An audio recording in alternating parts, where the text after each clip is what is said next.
Gemini, May 21st to June 21st. Gemini at their best are quick-witted, friendly, and inspiring. Gemini at their worst are apathetic, unmotivated, and lonely. Gemini's horoscope is, reunite with a friend you've lost touch with. The following is a video on grubtube.com. Have you ever thought about how weird it is that every race in the galaxy speaks the same language? I'm serious, think about it. Literally billions of species with billions of different modes of communication and millennia of independent evolution, and they all have the same words for everything. Sure, some specific nomenclature is different, like how the devils of Substitutia say potato when they mean subterranean starch tuber, but we can still understand what they mean. The answer to this question is easy. The Empress mandated every race that we conquer to speak Alternian, but that answer is boring. Instead, let's discuss the different languages of the Imperial Galaxy before they were wiped out by Imperial conquest. Today, we'll be covering the official pre-conquest language of the Yanmutites, Toki Pona. I'm Measly Vodgil, and this is Artlang Annihilator, syllabic inventory, commentary, and critique on a black background with white Arial text overlaid without background music and occasional in-universe examples where applicable. The show that gets everything right about your favorite barbarian tongue.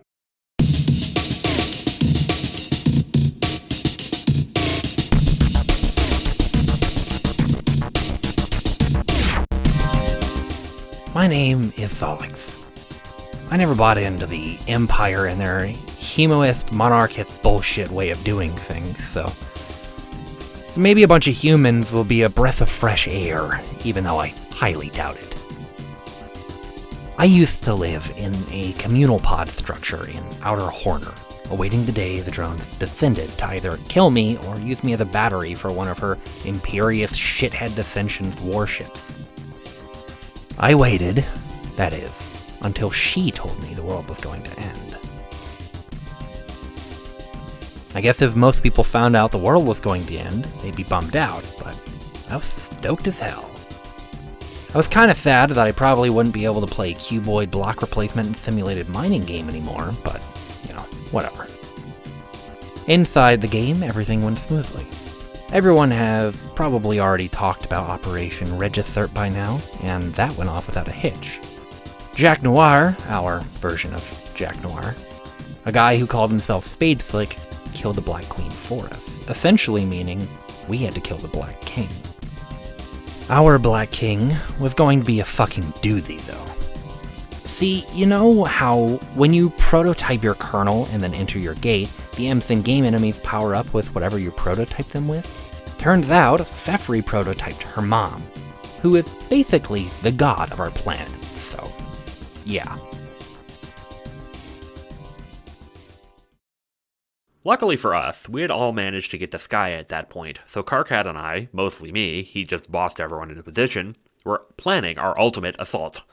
Forgive me for being glib, but you guys already know that we beat the Black King by virtue of us talking to you now. Building suspense for the final fight would be utterly pointless. If the point of this document is to talk about the game, then it's pretty worthless to discuss how we won, because we basically just rode the coattails of one fluke after another. Instead, how about I make things interesting? Let's go back to the beginning. Karkat said that on your planet the game was disseminated by a company, but in our session things were much different. We couldn't just go to the store or order it through the mail. It had to be compiled manually, using runes on the walls of an ancient ruin that Tavros and Aradia found. Let me see if I can dig out the things I was writing Aradia during this time. It's kind of painful to dig through these, even if she's not dead anymore. Editor's note. Hey, real quick, Solix man, everyone keeps vaguely hinting at the alive or dead status of this Aradia person. What's her deal? Don't ask idiotic questions, Dave. Editor's note. It's just that she and I are kind of pals now, so I'm kind of invested here. She's a ghost who's a robot. There, happy? Editor's note. No, I'm pretty sure that just raised more questions, actually. Pretty straightforward. Doesn't your culture have ghost robots? Anyway, before Dave can type another asinine retort, here's a log of communication one sweep before we entered the game. I got it! Holy shit. You got it? I did. I finally got the ancient code to build the program with. Wow. Guess I'm sorry for doubting you, Aradia. I always thought you were full of it talking about frog ruins and temples and dreams of purple cities. This is my I told you so. I don't mind being proven wrong if it's with you. I'm sending you the code. Hurry and type it all out. I can't wait to play the game it makes. I'm on it. What makes you think it'll be a game? More of your visions? Of course. But you also know it too, Solix. Yeah. This is the program that's going to destroy the world, isn't it? Yep. Wow. Are you sad? Sad? Fuck no. I'm excited. The world, if you hadn't noticed, Aradia, sucks ass. I guess. Even so, I can't help but feel bad. I know. I can feel the doom of the universe in my bones. Even though I hate Alternia, it's fucking terrifying. Just promise me we'll be okay. Okay. Inside some ancient caverns, she discovered long-forgotten lines of text etched onto the stony walls. Text that translated not into some ancient language, but a code for a program.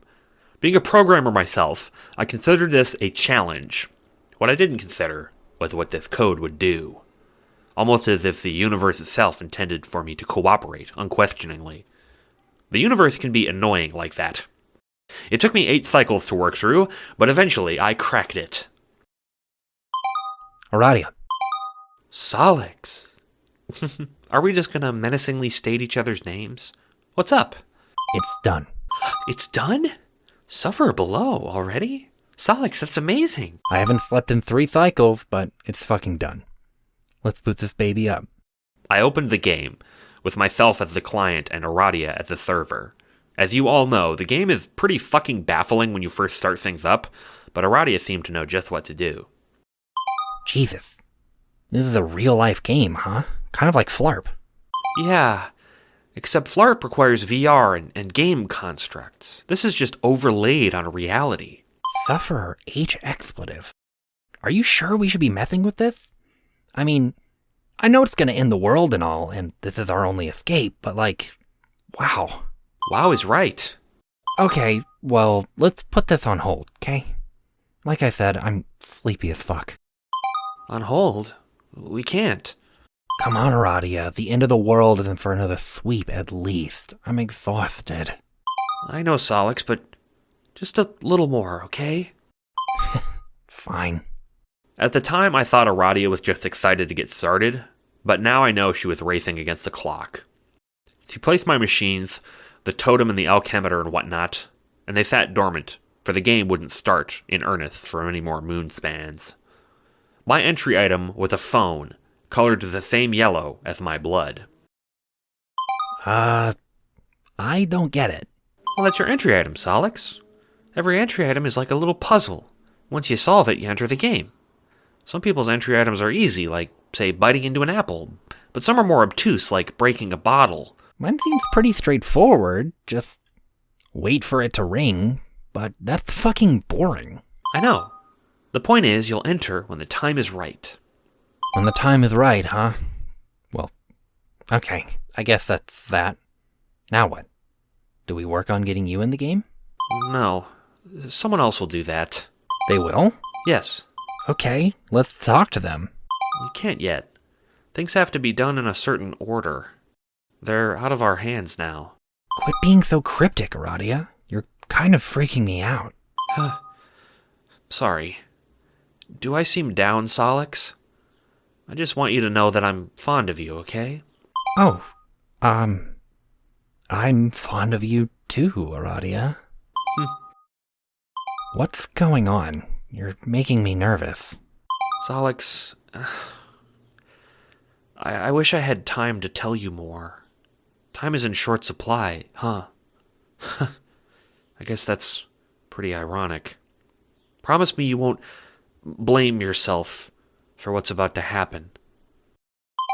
Blame myself? What?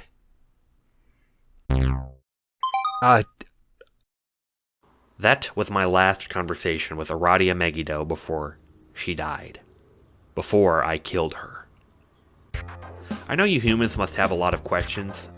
I'm not a very good question answerer. Yellow bloods like me aren't seen as people by the Empire the way Equius and Karkat are, so I get to fly under the radar. I'm not used to talking to people, least of all Xenos like you guys. Do the details of our session matter? our entry order, Operation Regisurp, the Black King mission. It all seems pointless now. It makes me wonder what this all was for, because it clearly was not for us. See, I've got this theory. Paradox Space isn't stupid. The things it makes are for a reason. It's fighting a battle against entropy and chaos, and though it might look random to us, every person who contributes is a worker bee in its grand design. So if something seems pointless, it's not. There's some hand moving things out there. Something is coming. No, not coming. Something is already here. Editor's note. Wait, why did you kill Aradia then? Oh my god, Dave, it's pretty fucking straightforward. I was mind-controlled into doing it by someone who wanted revenge on her for hurting her friend. Editor's note, that's not straightforward in the least, dude. Don't care. Bye. I'm going back on GrubTube. The following is a video on grubtube.com, defunct Alternian video social media.